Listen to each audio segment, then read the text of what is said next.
IELTS reading a ভালো একটা score উঠাইতে হলে অফকোর্স আপনাকে গ্যাপ ফিলিং টাইপের কোশ্চেনের উপরে সবচেয়ে বেশি প্রাধান্য দেওয়া উচিত। এর রিজন হচ্ছে গ্যাপ ফিলিং খুবই সহজ এবং এখানে আপনি 100% মার্কস ক্যারি করতে পারবেন। বিশেষ করে আপনাদের যাদের খুব একটা বড় টার্গেট নাই যে 8.5 9 পেতে হবে, মানে মোটামুটি আপনারা যারা 6.5 অথবা 7 এই রেঞ্জের স্কোরের মধ্যে আপনারা যারা হ্যাপি, আপনাদেরকে of course true false not given এবং গ্যাপ ফিলিং অর্থাৎ মোটা দাগে বললে প্যাসেজ 1 এ সবচেয়ে বেশি গুরুত্ব দিতে হবে। আর প্যাসেজ 1 এ গ্যাপ ফিলিং থাকবেই মাস্ট।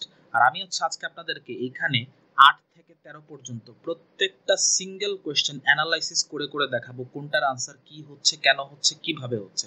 ভিডিওটা একটু লেংথি হতে পারে, আপনারা হচ্ছে ভিডিওটা শেষ পর্যন্ত থাকবেন, ইনশাআল্লাহ অনেক কিছু শিখবেন। তো ফার্স্ট কোয়েশ্চেনটা আমরা একটু পড়ে নিই। ফার্স্ট কোয়েশ্চেনটা পড়ার আগে আরেকটা জিনিস বলে রাখি, আপনি কোয়েশ্চেনের নাম্বারিংটা দেখেন কই থেকে শুরু হয়েছে, 8 থেকে, এবং এইখানে 1 থেকে 7 পর্যন্ত কিন্তু ট্রু ফলস নট গিভেন ছিল। সো একটা কমন সাইকোলজি হচ্ছে যেহেতু এটা সেকেন্ড সেটের কোয়েশ্চেন, তার মানে এই আনসারগুলো প্যাসেজের শেষের দিক থেকে আসবে। ওকে, সেটা আমরা একটু পরে না হয় অ্যানালাইসিস করব। আগে হচ্ছে আমরা কোয়েশ্চেনটা পড়ে নিই। কি বলা আছে, people think of bears as unintelligent and something. আপনাদেরকে এখন এন্ড এর একটা ম্যাজিক্যাল রুল শিখাবো ফার্স্টে। তো জাস্ট এই কথাটা মনে রাখবেন, এন্ড এর আগে যা হবে পরেও তা হবে। অর্থাৎ আমি বলতে চাচ্ছি এন্ড এর আগে যদি একটা নাউন থাকে, এন্ড এর পরেও নাউন বসবে। এন্ড এর আগে যদি একটা অ্যাডজেক্টিভ থাকে, এন্ড এর পরেও একটা অ্যাডজেক্টিভ বসবে। এন্ড এর আগে যদি ধরেন একটা ভার্ব থাকে, এন্ড এর পরেও একটা ভার্ব বসবে। এইটা হচ্ছে গিয়ে ইংরেজির একটা রুল, এন্ড এর আগে যা হবে পরেও তা হবে। এখন আপনি খেয়াল করে দেখেন, এন্ড এর আগে এইখানে লেখা আনইন্টেলিজেন্ট।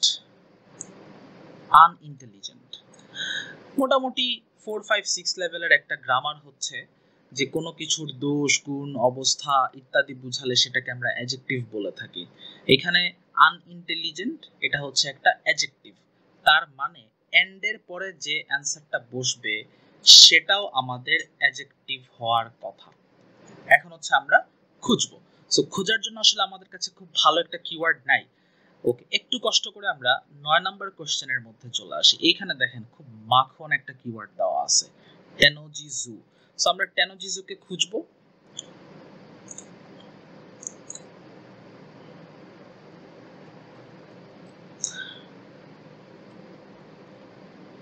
এই যে দেখেন এখানে হচ্ছে টেনোজিজু আছে, which means আমার 8 নাম্বার কোশ্চেনটা এই জায়গাতে কোথাও লুকায় আছে। সো খুঁজতে হবে, ঠিক আছে? মোটামুটি জায়গা পেয়ে গেছি, তাই এখন আর এত বেশি প্যারা নাই, লাগলে 2-3টা লাইন এক্সট্রা পড়ে ফেলবো। ওকে, সো পড়া শুরু করি। The medical benefits of the polar bear for humanity certainly have their importance in our conservation efforts, but these should not be the only factors taken into consideration. We tend to want to protect animals we think are intelligent and possess emotions, such as elephants and primates. অর্থাৎ এখানে বলতেছে যে যে সকল পশুরা intelligent এবং যাদের emotion আছে আমরা তাদেরকে প্রোটেক্ট করতে পছন্দ করি। কি কি অ্যানিমেল আছে এরকম? এলিফ্যান্ট আছে, তারপরে হচ্ছে প্রাইমেট আছে। বিয়ার নিয়ে এখনো কথা হয় না, এই যে বিয়ার নিয়ে কথা শুরু হলো। Bears on the other hand seem to be perceived as stupid. এই যে দেখেন তো মিল পাওয়া যাচ্ছে কিনা। আপনার প্রশ্নের মধ্যে লেখা ছিল আনইন্টেলিজেন্ট আর এখানে লেখা আছে স্টুপিড, তার মানে এই দুইটা কিন্তু সেম সেম। ওকে, আনইন্টেলিজেন্ট স্টুপিড দুইটা সেম জিনিস। এখন আমাকে আরেকটা অ্যাডজেক্টিভ খুঁজতে হবে। মানুষ বিয়ারকে ভাবে আনইন্টেলিজেন্ট এবং আরো কিছু একটা ভাবে, সেটা আমি এই যে এখনই পেয়ে যাচ্ছি, এই যে স্টুপিড এন্ড এই যে দেখেন একদম খাপে খাপ মিলতেছে, এই যে এখনই আনসারটা আসবে। এন্ড ইন মেনি কেসেস আর কি ভেবে থাকে? ভায়োলেন্ট ভেবে থাকে। এই যে দেখছেন কত ইজি, একদম আনসারটা মিলে গেল। তাহলে আমরা পেয়ে গেলাম stupid and violent. In many cases এটা হচ্ছে আপনি আপাতত বাদই দেন, এটা নাই, এটা হচ্ছে নাই ধরে নেন। তাহলে দেখেন তো একদম মিলছে না, stupid and violent, unintelligent and violent. এই হচ্ছে গিয়ে ভালো ট্রিক্স শেখার সবচেয়ে মজা। সো আপনি যে ট্রিক্স গুলো শিখবেন সেগুলো যেন ভালো ট্রিক্স হয়, এটার প্রতি আপনাকে নজর দিতে হবে। আন্দাজি অনেক ট্রিক্স শিখে ভুরি ভুরি ট্রিক্স আছে যেগুলো হচ্ছে কোনো কাজে লাগবে না। আপনাকে এমন ট্রিক্স শিখতে হবে যেগুলা কেমব্রিজ অথেন্টিক ট্রিক্স, যেগুলো কেমব্রিজের প্যাসেজ পড়লে সচরাচর পাওয়া যায়। এমন একটা ট্রিক আপনি শিখলেন যেটা হচ্ছে কেমব্রিজের 18টা বইয়ের মধ্যে জাস্ট 1 থেকে 2 বারই অ্যাপ্লাই করতে পারতেছেন না, এরকম ট্রিক্স শিখবেন না। আচ্ছা, আমরা পরবর্তী কোশ্চেনের মধ্যে যাই। In Tennoji Zoo, a bear has been seen using a branch as a dash. এখানে আমরা ব্রাঞ্চকে একটা কিওয়ার্ড হিসেবে নেই, অলরেডি টেনোজি জু আছে, তো বাংলাটা করাও ইম্পর্টেন্ট। কিন্তু এ বিয়ার হ্যাজ বিন সিন, একটা বিয়ারকে দেখা গিয়েছে। কি করতে দেখা গেছে? ইউজিং আ ব্রাঞ্চ, অর্থাৎ সে একটা গাছের ডালকে ব্যবহার করতেছে। কি হিসাবে ব্যবহার করতেছে? অ্যাজ আ ড্যাশ, কিছু একটা হিসাবে ব্যবহার করতেছে, হয়তো ক্রিকেট ব্যাট হিসাবে ইউজ করতেছে, তাহলে আনসার হবে ব্যাট। জাস্ট কিডিং আর কি, একটা আইডিয়া দিচ্ছি। এখন এখানে খুব একটা ইম্পর্টেন্ট রোল প্লে করবে এই এ ওয়ার্ডটা, এটা খুবই খুবই খুবই বেশি ইম্পর্টেন্ট। তাহলে চলেন এ নিয়ে একটা ট্রিক আমরা জেনে আসি ফার্স্টে। সবসময় মনে রাখবেন এ এর পরে কি বসবে? একটা সিঙ্গুলার নাউন বসবে, যেমন আ বয় হতে পারে, আ গার্ল হতে পারে, এরকম। কিন্তু ছোট্ট একটা ব্যতিক্রম আছে, সেটা হলো এই যে এ এর পরে এখানে কিন্তু কোনো নাউন বসে নাই, গুড বসে, যেটা কিনা আসলে একটা অ্যাডজেক্টিভ। সো এ দেখার সাথে সাথেই সিঙ্গুলার নাউন বসায় দিয়েন না, অথবা ভেবে নিয়েন না যে এখানে সিঙ্গুলার নাউন হবে। আগে দেখেন এ এর পরে যে শূন্যস্থান, সেখানে কি অ্যাডজেক্টিভ বসবে নাকি নাউন বসবে, এটা নিয়ে একটু চিন্তা করেন, একটু আশেপাশে তাকাবেন, তাহলেই কিন্তু আপনার আনসারটা মিলবে। সো আমরা যেটা বুঝলাম, এ এর পরে সিঙ্গুলার নাউন হওয়ার চান্সই সবচেয়ে বেশি, মাঝে মধ্যে অ্যাডজেক্টিভ হতে পারে। আমরা একটু অ্যানালাইসিস করে নেই। এই যে দেখেন এ এর পরে এখানে কিন্তু আর কিছুই নাই, আর কিছু নাই মানে কিছু নাই, অর্থাৎ এখানে অ্যাডজেক্টিভ হবার কোনো সম্ভাবনাই নাই। কি হবে এখানে? এখানে 100% কনফার্ম একটা সিঙ্গুলার নাউন হবে। সো আমরা একটা সিঙ্গুলার নাউন খুঁজবো, খুবই সিম্পল। তাহলে আমাদের প্রশ্ন হচ্ছে গাছের ডালকে সে কি হিসাবে ব্যবহার করতেছিল। আচ্ছা, এই যে দেখেন প্যাসেজের মধ্যে আসি। The male bear called Gogo in Tennoji Zoo, Osaka, has even been observed making use of a tool. তাকে দেখা গেছে কিসের ব্যবহার করতে? একটা টুলের ব্যবহার করতে দেখা গেছে তাকে। আচ্ছা, ভালো কথা। To manipulate his environment, manipulate মানে হচ্ছে কন্ট্রোল করা, এই টাইপের বোঝায়। The bear used a tree branch, এই কাজের জন্য সে কি ইউজ করছে? সে একটা গাছের ডালকে ব্যবহার করছে। খুব ভালো করে বুঝেন, একদম ইজি একটা কোশ্চেন। সে কি করতেছিল? সে একটা টুলের ব্যবহার করতেছিল, এবং এই টুলটা কই থেকে আসছে? এটা আসলে একটা গাছের ডাল। একটা গাছের ডালকেই সে আসলে টুল হিসেবে ব্যবহার করতেছে। এবং আরো মজার একটা ইনফরমেশন আপনাদেরকে দিয়ে রাখি, এই যে দেখেন এ এর পরেই এইখানে গ্যাপ না, মেইন প্যাসেজে এ এর পরে তাহলে আনসার থাকবে। আবারও বলতেছি, এ এর পরে যদি গ্যাপ থাকে এ এর পরেও আনসার থাকবে। এটা নিয়ে আমি একটা সেপারেট ভিডিও বানাবো, আমি অলরেডি ভিডিওর কন্টেন্ট ম্যাটেরিয়াল সবকিছু প্রিপেয়ার করে রেখে দিয়েছি। ওই ভিডিওটা হচ্ছে আপনারা অফকোর্স দেখবেন, আপলোড হয়ে যাবে ইনশাল্লাহ সপ্তাহ 2 সপ্তাহের মধ্যে ইনশাল্লাহ আপলোড হয়ে যাবে। ওই ভিডিওটা একদম জোস লেভেলের একটা ভিডিও, মানে এ এর ট্রিক যে কতটা কার্যকরী ট্রিক সেটা আমি আপনাদেরকে ওই ভিডিওটাতে দেখাবো। এখন হচ্ছে জাস্ট ছোট্ট একটা গ্লিম্পস বা একটা হিন্ট দিয়ে রাখলাম, ওই ভিডিওটা অফকোর্স আপনাদের দেখা উচিত। যখন ট্রিক শিখবেন তখন লেজিটিমেট ট্রিকগুলো শিখবেন, যেগুলো আপনার আলটিমেটলি কাজে দিবে, সেই টাইপের ট্রিকগুলো শিখবেন। আপাতত ট্রিকটার কথা একটু ভুলে যান, এখানে একটু ফোকাস দেন। তাহলে আমরা পেলাম সে একটা গাছের ডালকে ব্যবহার করতেছে, কি হিসাবে ব্যবহার করতেছে? একটা টুল হিসাবে ব্যবহার করতেছে। সো আমাদের অ্যান্সার হবে টুল, TOOL, একদম easy, easy PG lemon squeegee. 10 নম্বরের মধ্যে আসেন। This allowed him to knock down some dash. Knock ডাউনের অর্থ কি? নক ডাউন হচ্ছে আমরা নরমালি যেটা বুঝি যে কাউকে ঘুষি মেরে ফেলে দেওয়া, এটা হচ্ছে নকডাউন টাইপের জিনিসপাতি। তো নকডাউন আরেকটা জিনিস বোঝায় যে কোনো কিছু সরানো, মুভ করা। এটা এখানে সামের প্রতি একটু নজর দেন। সাম নিয়ে আমাদের আরেকটা ট্রিক আছে, এগুলো কিন্তু খুবই কার্যকরী ট্রিক। এই যে দেখেন, যদি সাম থাকে অথবা মেনি থাকে অথবা ভেরিয়াস থাকে, এই সকল শব্দের পরেও নাউন বসে। ওকে, এগুলার পরেও নাউন বসবে। সো আমরা এই ব্যাপারটা আইডিয়া করতে পারলাম। 10 নাম্বার প্রশ্নের আনসারটাও হয়ে যাবে একটা noun. Indeed maximum gap filling এর কোশ্চেনের অ্যান্সারও কিন্তু নাউন থাকে। ওকে, তাহলে বিয়ার কি সরাইছে, কি মুভ করছে সেটা আমরা দেখি এখন। আসেন তাহলে প্যাসেজটা পড়া শুরু করি। The bear used a tree branch, একদম স্লোলি পড়েন, কোনো তাড়াহুড়া নাই। আমাদের দরকার নাই ব্যান্ড 9 পাওয়ার, আমরা হচ্ছে ব্যান্ড 7.5 অথবা 8 পাবো, একটা ভালো স্কোর। 8 পাওয়ার জন্য আপনাকে জাস্ট ভালো ট্রিকসগুলো ইউজ করতে হবে, একটু স্লোলি পড়তে হবে, মনোযোগ দিয়ে পড়তে হবে। সো একদম রিল্যাক্স, ট্রেন ছুটে যাচ্ছে না। The bear used a tree branch on multiple occasions, সে একটা গাছের ডালকে অনেকবার ব্যবহার করছে। কিসের জন্য ব্যবহার করছে? To dislodge a piece of meat. এই যে ডিসলজ, একদম ব্যান্ড 9 লেভেলের একটা ভোকাবুলারি। ডিসলজ মানে হলো কোনো জিনিসকে সরানো। আমরা তো আসলে এটাই খুঁজতেছিলাম যে বিয়ারটা কি সরাইছে।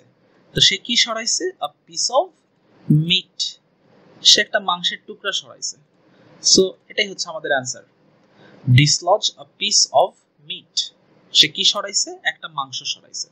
So meat is the answer. লিখে ফেলেন সুন্দর করে, MEAT, meat. Okay, 11 number question. A wild polar bear worked out a method. এই যে ওয়ার্কড আউট এ মেথড, এগুলা কিন্তু খুব ভালো ভালো ভোকাবুলারি আপনাদের রাইটিং এ ইউজ করার জন্য। ওয়ার্কআউট এ মেথডের মানে হচ্ছে কোনো একটা পদ্ধতি খুঁজে বের করা, কোনো একটা উপায় খুঁজে বের করা, কোনো একটা রাস্তা খুঁজে বের করা। তাহলে একটা পোলার বিয়ার একটা রাস্তা খুঁজে বের করছে অথবা একটা উপায় খুঁজে বের করছে। কিসের উপায়? অফ রিচিং আ প্ল্যাটফর্ম, একটা প্ল্যাটফর্মে পৌঁছার উপায় সে খুঁজে বের করছে। আমরা এখানে প্ল্যাটফর্মকে আমাদের কিওয়ার্ড হিসেবে নিতে পারি, যেহেতু এটা একটা নাউন। আচ্ছা, তো যা বুঝলাম, একটা বিয়ার একটা প্ল্যাটফর্মে পৌঁছার জন্য একটা উপায় খুঁজে বের করছে। তারপর প্ল্যাটফর্ম নিয়ে বলতেছে হোয়ার, মানে প্ল্যাটফর্মে এ ড্যাশ ওয়াজ লোকেটেড। এই যে দেখেন, আবারও কিন্তু এখানে এ আছে। আর আমরা শিখছিলাম এ থাকলেই কি হবে? এ থাকলেই একটা সিঙ্গুলার নাউন হবে। তার মানে আমাদের এই গ্যাপের যে অ্যান্সারটা হবে সেটা হবে একটা সিঙ্গুলার নাউন। আলটিমেটলি একটা নাউন হচ্ছে 100% কনফার্ম। তো আমরা এখন খুঁজে বের করব ওই প্ল্যাটফর্মের উপরে কি ছিল, প্ল্যাটফর্মে কি ছিল আলটিমেটলি। একটা স্ক্যান দেন, প্ল্যাটফর্মকে কোথায় পাওয়া যায়? প্রবলেম সলভিং, হাবিজাবি হাবিজাবি হাবিজাবি, এই যে প্ল্যাটফর্ম পেয়ে গেলাম, প্ল্যাটফর্ম। আচ্ছা, এই সেন্টেন্সটা তাইলে একবার একটা রিডিং দিই। প্ল্যাটফর্মের উপরে কি ছিল? A calculated move by a male bear involved running and jumping onto barrels, মানে সে রানিং জাম্পিং এগুলো করতেছে in an attempt to get to a photographer. কেন সেগুলো করতেছিল? To get to a photographer, একজন ফটোগ্রাফারের কাছে পৌঁছাইতে চাইছে সে। তারপর ফটোগ্রাফারের কথা বলতেছে, photographer standing on a platform, ওই ফটোগ্রাফারটা প্ল্যাটফর্মের উপরে দাঁড়ায় ছিল। এটাই কি আমরা খুঁজে পেতে চাচ্ছিলাম না, যে প্ল্যাটফর্মের উপরে কি ছিল? প্ল্যাটফর্মের উপরে একটা ফটোগ্রাফার ছিল। এটাই হচ্ছে আমাদের অ্যান্সার। একদম পানির মতন সহজ জিনিস এগুলা। জাস্ট নরমালি আপনি ট্রিকটা একটু ইউজ করবেন, নিজের ট্রান্সলেশন ক্যাপাবিলিটি হালকা একটু ইউজ করবেন, that's it, you are good to go. Okay, so আমরা পেয়ে গেলাম প্ল্যাটফর্মের উপরে ছিল একটা ফটোগ্রাফার, দ্যাটস ইট, এটাই হচ্ছে আমাদের অ্যান্সার। এবং আপনাদেরকে একটু আগে যে ট্রিকের কথা আমি বলছিলাম সেটা একটু মনে করে দেখেন, যে এ এর পরে যদি গ্যাপ থাকে, এ এর পরে আনসারও থাকবে। দেখেন আমাদের 11 নম্বর প্রশ্নে ঠিক এ এর পরেই কিন্তু গ্যাপটা ছিল, হোয়ার এ ড্যাশ এই সেম প্যাটার্নটা আপনি এখানে ফলো করেন, এ এর পরেই কিন্তু অ্যান্সারটা। সো আমি বলছি এটা নিয়ে আলাদা একটা স্পেসিফিক ভিডিও বানাবো, ওইখানে হচ্ছে আপনাদেরকে আরো ডিটেইলে বোঝাবো জিনিস। সো কার্যকরী ট্রিক্স শিখেন। আমি আপনাদেরকে যে ট্রিক্সগুলো শিখাবো এগুলা এমন কোনো হাবিজাবি ট্রিক্স না, যেটা আপনি আসলে ইউজ করতে পারবেন। ইউজফুল ট্রিক শেখানো হচ্ছে আমার কাজ। আমার কাজ এটা না যে আপনাকে বস্তা ভর্তি ট্রিক দিয়ে আপনার মাথাকে জাঙ্ক ফাইল দিয়ে ভর্তি করে দেওয়া। আমার কাজ হচ্ছে আমি আপনাদের জন্য ভিডিও বানাবো, সো দ্যাট আপনার লাইফটা যেন কিছুটা ইজি হয়, এত বেশি কষ্ট যেন করতে না হয়, একটু অল্প কষ্ট করে আপনি যেন একটা ভালো আউটপুট নিয়ে আসতে পারেন, ভালো একটা ব্যান্ড স্কোর যেন নিয়ে আসতে পারেন, এটা হচ্ছে আমার টার্গেট। সো পেয়ে গেলাম আমাদের অ্যান্সারটা। The answer is photographer. Okay, fine. চলেন 12 নম্বর কোশ্চেন সলভ করি। Polar bears have displayed behavior. পোলার বিয়াররা কিছু বিহেভিয়ার প্রদর্শন করছে, ডিসপ্লে করছে। তো কি কি ধরনের বিহেভিয়ার ডিসপ্লে করছে সেটা এখন উদাহরণ দিয়ে বলতেছে। সাচ অ্যাজ, আপনারা যখন রাইটিং লিখবেন, বিশেষ করে রাইটিং টাস্ক 2, বডি প্যারাগ্রাফে কিন্তু উদাহরণ দিতে হয়। তো উদাহরণের জন্য একটা ভালো লিঙ্কিং ওয়ার্ড হচ্ছে সাচ অ্যাজ। আবার চাইলে আপনারা ফর ইনস্ট্যান্স ইউজ করতে পারেন, ফর এক্সাম্পল ইউজ করতে পারেন। সো রিডিং রাইটিং দুইটা কিন্তু অতপ্রতভাবে জড়িত।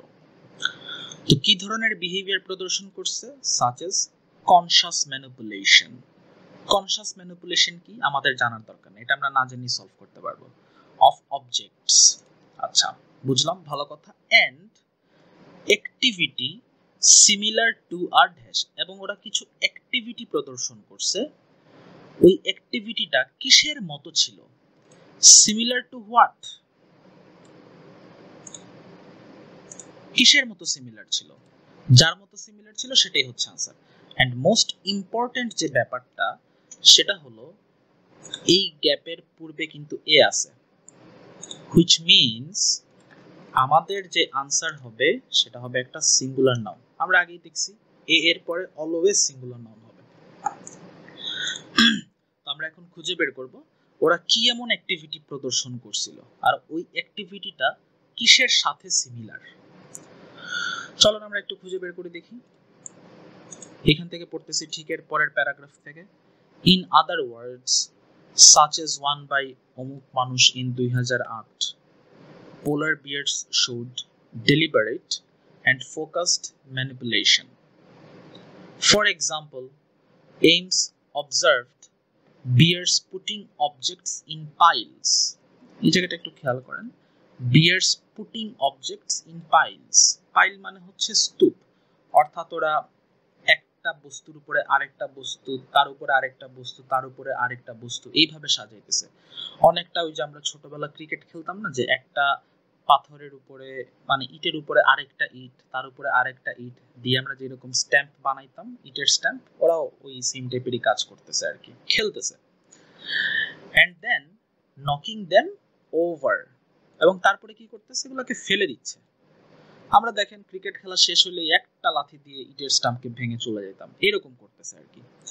In what appeared to be a game, এই ভোকাবুলারিটার প্রতি ভালো করে খেয়াল করেন। অ্যাপিয়ার্ড টু বি, এই যে অ্যাপিয়ার্ড টু বি বলা যে কথা, সিমিলার বলা কিন্তু একই কথা। Appeared to be similar to same জিনিস এগুলা। অ্যাপিয়ার্ড টু বি মানে কি মনে হয়, সিমিলার টু মানে কার সাথে সিমিলার, কি মনে হচ্ছে।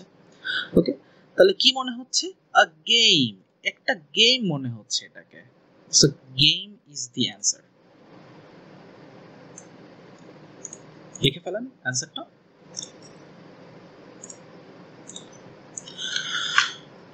GAME, game. Okay, nice. তারপরে লাস্ট কোশ্চেন। এই যে আপনারা এই জায়গাগুলো আসলে অনেকে পড়তে চান না, কিন্তু এখান থেকে আপনারা চাইলে বেশ ভালো রকম কিওয়ার্ড নিতে পারেন। যেমন একটা কিওয়ার্ড এখানে হতে পারে ইমোশনস। বিয়ার্স মে অলসো ডিসপ্লে ইমোশনস, মানে বিয়াররা ইমোশন মাঝে মধ্যে দেখায়। ফর এক্সাম্পল, কি ধরনের ইমোশন দেখাচ্ছে সেটার এখন এক্সাম্পল দিচ্ছে ওরা। They may make movements suggesting something. তারা কিছু মুভমেন্ট দেখাতে পারে এবং সেই মুভমেন্টটা কি সাজেস্ট করে। আচ্ছা, এই যে ইফ ডিসঅ্যাপয়েন্টেড হোয়েন হান্টিং, এই জায়গাটার কথা আপাতত একটু ভুলে যান, এটা কেটে দেই, কালো করে দেই, এটা নাই। ইংলিশ গ্রামারের খুব কমন একটা ব্যাপার হচ্ছে সাবজেক্ট, ভার্ব, অবজেক্ট এই সিস্টেমে থাকবে সবকিছু। সাবজেক্ট বসবে, তারপরে হচ্ছে আপনার ভার্ব বসবে, তারপরে হচ্ছে আপনার অবজেক্ট বসবে। তো এখানেও ব্যাপারটা এরকম, একটু খেয়াল করেন। নাউন কিন্তু অনেকগুলো জায়গাতে বসে, এর মধ্যে একটা জায়গা হচ্ছে সাবজেক্ট পজিশন। সাবজেক্টে নাউন বসতে পারে, নাউন অবজেক্ট পজিশনেও বসতে পারে, আবার প্রিপজিশনের পরেও নাউন বসতে পারে। তার মানে একটা ব্যাপার আমরা শিওর যে অবজেক্ট পজিশনে নাউন বসবেই বসবে, খুবই ইম্পর্টেন্ট কথা। অবজেক্ট পজিশনে নাউন বসবেই বসবে। এখন আমরা ওই সেন্টেন্সটা আরেকবার একটু পড়ি। দেখেন, দে মেক মুভমেন্ট সাজেস্টিং, এটা এই যে দে, এটা হচ্ছে এখানে সাবজেক্টের মতো করে কাজ করতেছে। মে, মেক, মুভমেন্ট, সাজেস্টিং, কি সাজেস্ট করতেছে? এটা কিন্তু আলটিমেটলি আমার অবজেক্ট। এই পুরো অংশটাকে যদি একটা সেন্টেন্স ধরেন, শূন্যস্থান যেটা, সেটা হচ্ছে আমার অবজেক্ট, আর অবজেক্ট পজিশনে কি বসবে? নাউন বসবে। তার মানে এখানে আমার একটা নাউন বসতে যাচ্ছে, এটা আমি কনফার্ম হলাম। কি নাউন বসবে সেটা পরে দেখে নিব। এখন কালো করা অংশটাকে হচ্ছে সাদা করে দিই। সাদা করে দিলাম এই জন্য কোনো কিওয়ার্ড পাওয়া যায় কিনা। তো তারা মুভমেন্ট প্রদর্শন করবে, ওইগুলা কি সাজেস্ট করবে বের করব, ভালো কথা। কখন করবে সেটাও বলতেছে। ইফ ডিসঅ্যাপয়েন্টেড হোয়েন হান্টিং, এই যে অর্থাৎ শিকার করতে গেছিল, শিকার করতে গিয়ে হতাশ হয়ে ফিরছে। হতাশ হয়ে ফিরছে মানে কি? শিকারটাকে ধরতে পারে নাই, শিকারটাকে করতে পারে নাই। তাহলে পুরা সেন্টেন্সটার বাংলা তর্জমা হলো, বিয়াররা যখন একটা শিকার ধরতে পারে না তখন তাদের মন খারাপ হয় এবং তখন তারা কিছু মুভমেন্ট প্রদর্শন করে। সেই মুভমেন্ট কি সাজেস্ট করে সেটা হচ্ছে অ্যান্সার। ওকে, চলেন সলভ করি। তো এই যে দেখেন, একটা কুইক স্ক্যান মারবেন, স্ক্যান মারার পরে এই যে আমাদের ফার্স্ট কিওয়ার্ড যেটা ইমোশনস, সেটা আমরা পেয়ে গেলাম। এই যে জায়গাগুলো কিন্তু পড়তে হবে, আপনারা অনেকে পড়েন না এই জিনিসটা। ইমোশনস পেয়ে গেলাম, ভালো কথা। এখন পড়ি। While the evidence is once again anecdotal, many bears have been seen to hit out at ice and snow. মানে বিয়ারগুলা হিট করতেছে, মানে বাড়ি মারতেছে। কিসের মধ্যে বাড়ি মারতেছে? আইসের মধ্যে এবং স্নোয়ের মধ্যে বাড়ি মারতেছে। কেন মারতেছে সেটাও বলতেছে। seemingly out of frustration, frustration থেকে মারতেছে। আচ্ছা, when they have just missed out on a kill, এই যে দেখেন মিলতেছে কিনা, এই যে মিসড, এই মিসডটা কিন্তু আসলে ডিসঅ্যাপয়েন্টমেন্টটাই বোঝাচ্ছে। তারপরে যে কিল অর্থাৎ একটা হান্টিং, এই হান্টটা বোঝাচ্ছে। তার মানে আমি বুঝে গেছি যে আমার আনসারটা এই সেন্টেন্সটার মধ্যেই লুকায় আছে। ওকে, আরেকবার একটু পড়ি, এই জায়গা থেকে পড়েন। এই যে hit out at ice and snow, আইসের মধ্যে তারা বাড়ি মারতেছে, স্নো এর মধ্যে বাড়ি মারতেছে। এগুলো আসলে কি প্রকাশ করতেছে? যে সিমিংলি আউট অফ ফ্রাস্ট্রেশন, এগুলো তাদের ফ্রাস্ট্রেশন প্রকাশ করতেছে। ওকে, এগুলো তাদের কি প্রকাশ করতেছে? ফ্রাস্ট্রেশনটা প্রকাশ করতেছে। ওকে, এই জিনিসটা হচ্ছে আপনাদেরকে আরেকটু অন্যভাবে বুঝাই। দেখেন, আপনাদেরকে এখানে বলছিলাম যে প্রিপজিশনের পরে কিন্তু নাউন বসে। খুবই ইম্পর্টেন্ট কথা, প্রিপজিশনের পরে নাউন বসে। এই যে দেখেন তো, এই যে অফ যেটা, এটা কি একটা প্রিপজিশন না? সো প্রিপজিশনের পরেই কিন্তু আমাদের নাউনটা বসছে। সো ট্রিকগুলো হচ্ছে যে শুধু গ্যাপের জন্য এমনটা কিন্তু না, এই ট্রিকগুলো হচ্ছে গ্রামার থেকে আমরা ট্রিকগুলো নিয়ে আসি। এটা আপনি গ্যাপের মধ্যেও খাটাতে পারেন, আপনি যে কোনো একটা প্যাসেজের মধ্যেও সেগুলোকে অ্যাপ্লাই করতে পারেন। তাহলে যে বিয়ারগুলো যে মুভমেন্ট প্রদর্শন করতেছে, এগুলো আসলে কি সাজেস্ট করতেছে, কি প্রকাশ করতেছে? এগুলো তাদের ফ্রাস্ট্রেশন প্রকাশ করতেছে। এটা হচ্ছে আমাদের অ্যান্সার, ফ্রাস্ট্রেশন। সো এই যে সলভ হয়ে গেল। আমরা এখানে কি কি ইউজ করছি, আমরা আমাদের একটা নর্মাল ট্রান্সলেশনের ক্যাপাবিলিটি যেটা ছিল, যেটা আমরা মোটামুটি ক্লাস মানে 9-10 পর্যন্ত যেই ট্রান্সলেশন জানলেই হয়ে যায়, আমরা ওই ট্রান্সলেশনের এখানে প্রয়োগ করছি। এর পাশাপাশি আমরা বেশ ভালো রকম কয়েকটা টেকনিক এখানে অ্যাপ্লাই করছি। আমরা বস্তা পচা অনেকগুলো টেকনিক ইউজ করতে পারবো না, আমি চাইলে হচ্ছে আপনাদেরকে অনেকগুলো শত শত টেকনিক দেখাতে পারি, কিন্তু আপনার ব্রেইন হচ্ছে লিমিটেড জিনিস নিয়ে ভালো ফাংশন করে, এটা আপনাকে বুঝতে হবে। আপনার ব্রেইন বায়োলজি আপনাকেই বুঝতে হবে। সো আপনি আন্দাজি জিনিসপাতি অনেক শিখতে পারেন, কিন্তু সেগুলো আসলে আলটিমেটলি আপনার লাইফকে ইজি করবে না, বরঞ্চ আপনার লাইফটাকে আরো বেশি হার্ডার করে তুলবে। সো যে জিনিসগুলো শিখবেন ইউজফুল জিনিস শিখেন, যেগুলোকে আপনি আসলেই অ্যাপ্লাই করতে পারতেছেন। এখানে আমি আপনাদেরকে যে কয়েকটা ট্রিক নিয়ে আলোচনা করলাম, এই ট্রিক যে শুধু আপনি প্যাসেজ 1 এর গ্যাপ ফিলিং এ অ্যাপ্লাই করতে পারবেন বিষয়টা এমন, আপনি লিসেনিং এর পার্ট 1 এ গ্যাপ ফিলিং এ যান সেখানে আপনি এই জিনিসটা অ্যাপ্লাই করতে পারবেন, আপনি লিসেনিং এর পার্ট 4 এর গ্যাপ ফিলিং এ যান সেখানেও আপনি অ্যাপ্লাই করতে পারবেন, আপনি রিডিং এর সামারি কমপ্লিশনের মধ্যে যান সেখানেও আপনি এগুলো অ্যাপ্লাই করতে পারবেন। সো আপনারা হচ্ছে আমাদের চ্যানেলটার সাথে থাকেন, আপনাদের ব্যান্ড 8 এর যে ব্যবস্থা করা লাগবে সেটা ইনশাআল্লাহ এই চ্যানেল থেকেই হয়ে যাবে। আর দেখেন আমরা কিন্তু হচ্ছে আপনাদেরকে ফ্রিতে হেল্প করতেছি, সো আপনারাও হচ্ছে চেষ্টা করেন অন্যান্য মানুষদেরকে হেল্প করার। অনেক হচ্ছে গ্রুপ টুপ দেখি যে সবাই বলে যে আইএলটিএস রিডিং এ কেমনে ভালো করা যায় কি না, অনেকেই হয়তো গ্যাপ ফিলিং নিয়ে ঝামেলাতে আছে।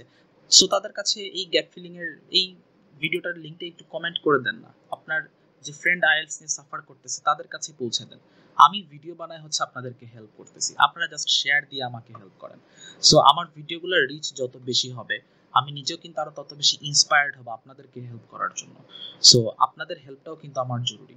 সো আমি আপনাদের জন্য ভিডিও বানাচ্ছি, আপনাদের যে ভিডিও লাগে আপনারা প্লিজ জাস্ট হচ্ছে কমেন্ট করে জানান যে এই ভিডিও লাগবে ওই ভিডিও লাগবে। হ্যাঁ আমি হয়তো খুব কুইকলি বানাইতে পারবো না, কিন্তু আমি আপনাদেরকে প্রমিস করতেছি খুব দ্রুততম সময়ের মধ্যে আপনাদের ভিডিওগুলো যেন আমি আপনাদেরকে দিতে পারি সেই সিস্টেম ইনশাআল্লাহ আমি করব। সো আজকে এতটুকু, সবাই ভালো থাকেন।